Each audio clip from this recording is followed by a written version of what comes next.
If it's college basketball on TNT, it's almost always going to be a close and exciting game. Welcome inside Studio B in Atlanta, Georgia. I know it's January 10th, but Happy New Year. TNT Sports college basketball postgame show. Adam Lefkoe with some absolute greats. J. Rose, Monster Mash, Bahama Pearl. We're feeling really good. We just got off Nova Marquette. Weren't sure about this one. No. Felt like it could have been a runaway. One of the better games Marquette's played this year, and we had an absolute battle between two people we just found out are cousins. Villanova, Marquette, and for Marquette, it was Nigel James Jr. getting the steal off of Caden Lewis, taking it the other way, dunking it. Must have been related. He knew it was coming. Absolutely. The hustle, the enthusiasm that he played with the entire game. 30-plus big points and a two-handed slam for a guy that's probably 5'9". Caden Lewis had 7 assists last game, 8 assists tonight. This one to Duke Brennan with the floater. Nova up 7 at the intermission. And then Caden Lewis scoring as well. Yeah, he can score the ball as well as dish the ball, but able to get to that left hand with that scoop right there. What I like about him, he has the ability to get to the paint, but not only score, but find his teammates as well. Nigel James with one of his 7 threes. Villanova as a team had 7 threes. He can also drive. What a player this kid is, huh, Coach? He is a tough cover. That's what separates New York City point guards. They can go downhill and they can score or get fouled. Preach, Coach. And this was probably the play of the game. Up by 1, 15 seconds left. Caden Lewis draws the defense, drops it off for Tyler Perkins. That was enough for Nova to get the win, 76-73. 13-3, 4-1. Haven't made the tournament since 2022. That streak looks like it's going to come to an end this year. Big night for Villanova, okay? Michigan loses to Wisconsin. In that same building, Villanova beat Wisconsin. 2 in a row in the building. That's the first win for Villanova when they haven't shot the ball great from 3. And so, I mean, that's a team win. That's a gutsy win. Brennan gets in foul trouble. Ladian fouls out with 4 minutes to go. That's a big win for Villanova. That's what's going to make them maybe second in the Big East. Wow. I think them playing without Brennan in the last 4 minutes or so really showed their toughness. And then you look at Devin Askew at the last play. He was the guy to get the rebound. You talk about guards on the perimeter, but a lot of people don't talk about guards getting on that backboard as well to shore up the defense and grab a rebound. I like how they've been able to manufacture points when they don't shoot the three-point shot, ability to get to the free throw line and finish and make plays. And win ugly. Correct. Lindsey and Perkins, neither one of them had 10 points. Askew came on in the second half. He was a double-figure scorer in the second half. And so it was a quality win. The dichotomy from what we saw opening night. Caden Lewis, remember they were saying he's flashy, he's got to learn how to play the position. Now I'm hearing Kevin Willard after the game go, what we're putting on a Caden Lewis, and for him to handle it. And then we saw the maturity in the post-game interview. He does not feel like a freshman at all. No, he's self-aware. He understands the position that he's in. And also, when he decommitted from the University of Kentucky, it told me a lot about what he was looking for. It just wasn't a transactional thing for him. It's for him to develop as a player to get to the next level. And I think Coach Willard has allowed him to do that, play through mistakes. And as a player, you want a coach that really believes in you. And they're going to go a long way with him. I mean, I think he's a spectacular talent. He's got a lot of growth to go with shooting the basketball from the three-point line, but just his maturity and self-awareness, he seems wise beyond his years. Jalen Cronkite, you got us the information that these two were cousins. Yeah, and it was a great matchup of both of those guys. They combined for 51 points, but I love the efficiency. Like a lot of times when you're the lead guard, it's a responsibility to keep everybody else happy, especially if you're going to take a lot of shots. Yeah. And so they did a really good job of both being efficient. Nigel was there was only 2 players on Marquette to even have over 10 points. Okay, so they needed all of his buckets, and they played terrific. I just think awareness, Caden Lewis, aware of who he is, of how he started, giving his teammates all this credit for carrying him, and learning from a bunch of KG veterans. This Villanova team is special. Tell you what, it's not been a special year for Marquette. Those 10 losses that they had coming in tonight, they averaged about a 13-point loss. Today, they fought trying to build off that win earlier this week. And as you said earlier, Shaka is always going to keep the energy. He gave us the blessing of miking him up. They didn't get the win, but we always know Shaka is going to bring the vibes. We got to talk, and we have to multiple effort. There's no substitute for multiple effort. Time out. And be aggressive. No. Man, we can get unbelievable shots against these guys. Good decisions. Go, Mike, run! We got to have 5 guys on the floor that are highly aggressive on this end and that end. Manipulate the floor. We got all shooters in the game. We will create a wide open shot. Man, we off tomorrow, baby. We're off tomorrow. Give it everything you got. I mean, this is a Big East, man. So Marquette is now 6-11. They suffered 11 losses all of last year combined. I don't know if there's a bigger statement here. Marquette's one of the few teams that's not involved in the transfer portal at all. Coach, is there something to make of that, or is that more reactionary? I think the toughest league in the country is the one you're in. I mean, this Big East, you said it, Lefkoe, been crazy, crazy up and down. He's not going to lose his team. He believes in his team. You know, some people say you really can't coach effort. I think sometimes you have to. My job as a coach is make sure that my team plays harder than your team. These kids are going to continue to play hard. This is a tough loss. At home, when you make 11 threes against a Villanova team that's not that talented, it's kind of one they needed to get, but they'll just get up and play the next one. I personally think he has to, at some point, look at that portal for older players, because you look at a guy, a fifth-year senior, on the other side of the court, Devin Askew, with a ton of experience. He was able to settle things down at different times. I thought second half too, right? Yeah. Oh my God, he dominated. I thought probably me and Jalen chatted about it in the green room back there. Shaka should have called a timeout when they shot that air ball with, like, I think it was 30 seconds ago or something like that, or whatever the time clock was. But that's veteran leadership, to somebody get in the set, get us organized, run something that we can get a good look. And that's, I think, the inexperience comes in. Coaching energy and experience. That's the UConn Huskies. They took on DePaul. They got it in spades in both categories. Number 4 ranked team in the country, Alex Karaban playing in his 128th game. Tied for most among active players, and we know he can do that. Knocking it down from the outside. DePaul would come back into this game with 4 straight makes, including that laden blocker runner off the glass. Silas Demary, unable to get that first shot, gets it off the tip, knocks it down right before the half. They go in there with a 10-point halftime lead, and then after that, Mash, it was all Huskies. All Huskies getting downhill, getting the painting area, doing what they do best, making shots, and also not standing. They move quite a bit without the basketball, play with each other. It seems like they enjoy winning, and you can tell by their daily habits of how much they practice and take on Dan Hurley's personality as well. UConn now 6-0 in Big East play for the first time since 2001.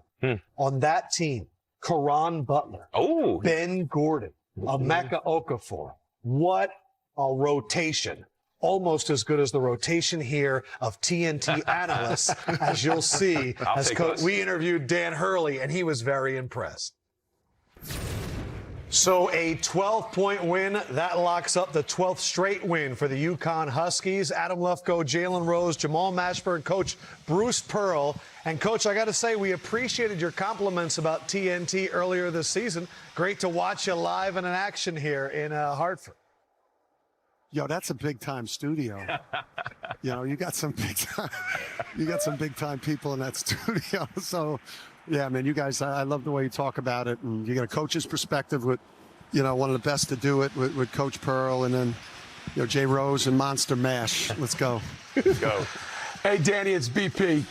This spring, when we were out recruiting, man, we talked about Silas Demary. You were asking me a little bit about him. I played him, you know, when he was at Georgia. I got 2 questions. Number one, better than you thought, and how? And then the second, how much of a factor the fact that he played for his dad, a son of a coach? Yeah.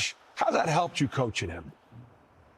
Well, I think just when he took the visit, when you're doing the speed dating in the portal, and all his old man, you know, who played Arena League football and was a hell of an athlete in his own right, all he wanted to talk about was me being on his kid's ass. You know, like, I want you to coach, you know, I don't think I could curse on here. So, you know what, Adam, my kid, every single day, and you better get the best out of him every single day. I want you on his ass.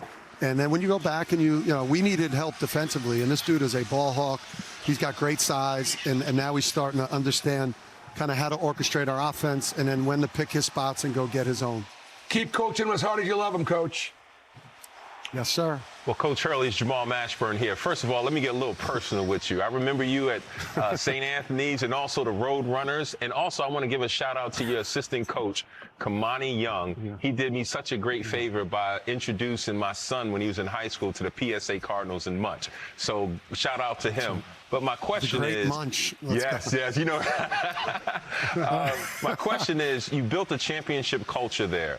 With the invent of the transfer portal and recruiting younger kids, what core values are you searching for when you go into that portal to bring kids into your program? Yeah, I mean, number one, they got to love the game, you know, and you know, they got to be competitive as hell. They got to love the game. You know, they got to want to win. They got to be the type of person that's just going to be a gym rat. You know, if you give the wrong, hey, listen, you give people that are about the right things, you know, good NIL money that's, you know, able to begin to change their lives and their financial situation. If you give the right people, you know, some pretty good NIL money, they're still going to be about the right things. They're going to help you win. They're going to put the preparation in every day, and they're going to put UConn basketball ahead of the name on the back of the jersey. And that's what you got to be about if you go play at UConn. You know, with the 6 national championships in the last 30 years, you know, if you ain't about winning championships, and you know, this is the wrong place to go. Well said. Coach, is Jalen Rose, and speaking of winning national championships, I love Karaban's game. He's flirting with a 50, 40, 90 season. Can you talk about his impact on your team? Yeah, I mean, it's, you know, it's having an All-American level player. It's having, you know, the Big East Player of the Year. You know, it's having a guy who's going to be a, you know, potentially a first-round draft pick. I think he's going to be somewhere, you know, drafted in the 20s. He's a plug-and-play guy in an NBA system because of the shooting and, you know, his ability to guard multiple positions. I mean, and it's like having a coach on the court, because literally, you know, he's probably the smartest basketball person in our organization, including me. By a long shot.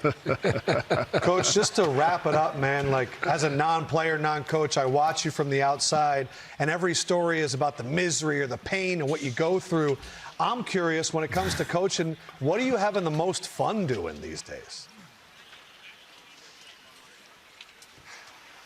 What?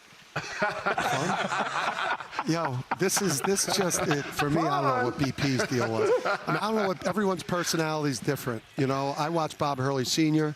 And me and my brother Bob, we just watched this as kids, and we toggle between relief right now, like a little bit of joy, mostly relief, and suffering. Relief, suffering, relief, suffering, relief, suffering. It just toggles back and forth until you have a championship season. And then it's straight joy. But we got a long way to go. That sounds like fun. Coach, it was fun watching it. Congratulations. Good luck the rest of the way. Best of luck, Coach. Appreciate the love. The best in the business. That studio. Oh, man. One of a kind, man. One of a kind. You want to give some love to Silas? Oh, I got to give love to him. I mean, everybody talks about the quarterback as the toughest position to actually play, but it's really the point guard spot. Mm-hmm. And when you're a point guard, you not only got to do it on offense and defense, you got to be the point of attack. You got to make sure everybody's happy. And he's done a great job of really finding how to pass to the right player, but also get his. I think with his development, it makes UConn look different when he scores the ball, but also facilitate as he's done. I think he's the second best transfer to come in after Yaxel. And then I looked at Brennan. He's probably the third as well at Villanova. What about, and I want to ask both of you guys this, Coach, you first. What about receiving coaching? And I know you're big on this, Mash, and I know you've done this for 40-plus years. That also allows a player to flourish. A lot of times guys feel like they know everything, and they don't, like, listen, or they don't work as hard as they should. So, Coach, for example, what did it mean to you when you said to Coach Hurley, like, he's the coach's son, so now he can receive coaching? Does it feel different for you when you receive it, when you're coaching a player that you know that's been coached? And Jalen, when you are coaching one of your best players or your quarterback, and he takes you, the rest of the team are going to take you. I used to make a deal with my best player. Look, sometimes I'm going to get on you in practice. I don't really mean it. If you take it, the rest of these jokers have got to be able to take it. Mash, I think the other thing with Silas is this is a better defensive team than they were a year ago. When you've got a guy that can stop the ball and contain penetration and transition, that sets the rest of your defense up. And I don't think UConn had that last year. That was a good question, Jalen. Thank you, Jalen. Let me answer this question too from a player's perspective. I think it comes down to humility and alignment. At the end of the day, we both have to have the same goal. My goal can be to get to the NBA, but we can have the same goal of winning the championship, because as I get better, we improve as a team. So the way I've always seen it is, Acadian Lewis, I think, is the best example of that. Chose the University of Kentucky, went to Villanova, got more minutes and more responsibility, and now they're winning. He's a big part of it. That's going to help him throughout his entire life. Coach Hurley found his point guard early on. St. John's was trying to find their point guard. Let's see how they're doing against Creighton, who they were trying to make a run at maybe second best team in the Big East. Great coaching matchup, McDermott and Patino. And then we got Leotopolis knocking down the triple. It was a 3-point game for St. John's.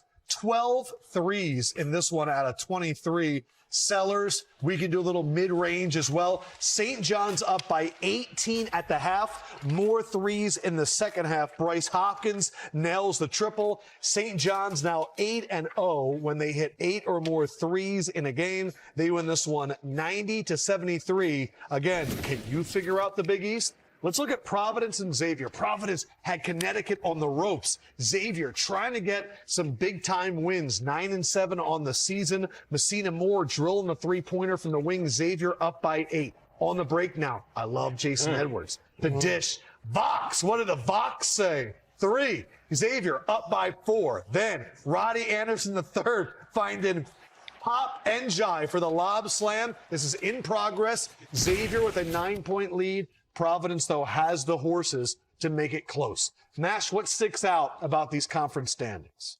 Well, Seton Hall for me, but also, too, I want to give some love. Even though they've lost some games, they've been in games, I think Providence, when they get to the Big East tournament, they can scare some people, because all they really have to do is just play a little bit of defense, because they can score, they can make some noise. As we look at these standings and keep them up there for about 5 more seconds, think about Coach of the Year. If we're thinking about Coach of the Year in the Big East, who comes to mind? Now, look, I've always thought you can give it to Dan Hurley. Yeah. You know, I think sometimes we overlook, and we typically, but I would also say Kevin Willard right now needs to be at the top of some of these lists. Huh, Coach? I like to look at Lefkoe, where you were picked and where you are right now, or where you're going to finish, okay? And I think both Villanova and Seton Hall were both picked down the list, okay? And both of those programs and both of those coaches and their staffs have got them with just 1 loss in the Big East. Big game for Seton Hall on Tuesday, right? Connecticut comes in. Connecticut hasn't won at Seton Hall in 4 straight tries. Wow. That's going to be really interesting to see whether that's the first one. But I'd give the nod to either Kevin or Shaheen. Yeah, I'll go with Shaheen Holloway. He's done more with less. And what I mean by less is he doesn't have the resources that other Caden's leagues like a have. top incoming freshman, Brennan, all that. Well, resources. You mean resources from like NIL money? You mean like the gymnasium? Those resources. Correct. So I think he deserves a nod. I think I think he's one of those guys that's played the game. He reminds me a little bit of Danny Hurley a little bit. Played the game, tough on his players, was a point guard, understands, was an overachiever when he played, was a great high school player. But I think the kids love him, and I love the job that he's done. And just to throw a third team in there, I'm going to take UConn. I'm going to take Hurley. That's what I'm saying. I mean, like, the success he's had already winning 2 national championships, and the way he's bringing Mullins along as a freshman this year, as this season continues to progress, they're going to be a very tough out. It's a very funny thing in sports. Bill Belichick doesn't have a lot of Coach of the Year. LeBron doesn't have a lot of MVPs. Kobe. Like, we just sometimes give it to people that exceed expectations. Only got 1 all-star team. Crazy. What? But hey, that Seton Hall team that is exceeding expectations. Hosting UConn on our air this Tuesday, 8 o'clock. It's on the TNT Sports family of networks. Coach, UConn hasn't won there in 4 tries. Yeah. Hey, let's see if they make it 5. Danny Hurley played at Seton Hall, right? He played there, so maybe some ghosts in that building. Karaban on the upcoming matchup, that atmosphere, that arena, it's something I want to check off my check. Think about it, this guy has done everything except beat the Pirates. We'll find out if he can do it on TNT on Tuesday night. We know one guy that's cruising for a boozing. Boozer and the Duke Blue Devils coming up next. A lot of highlights for you.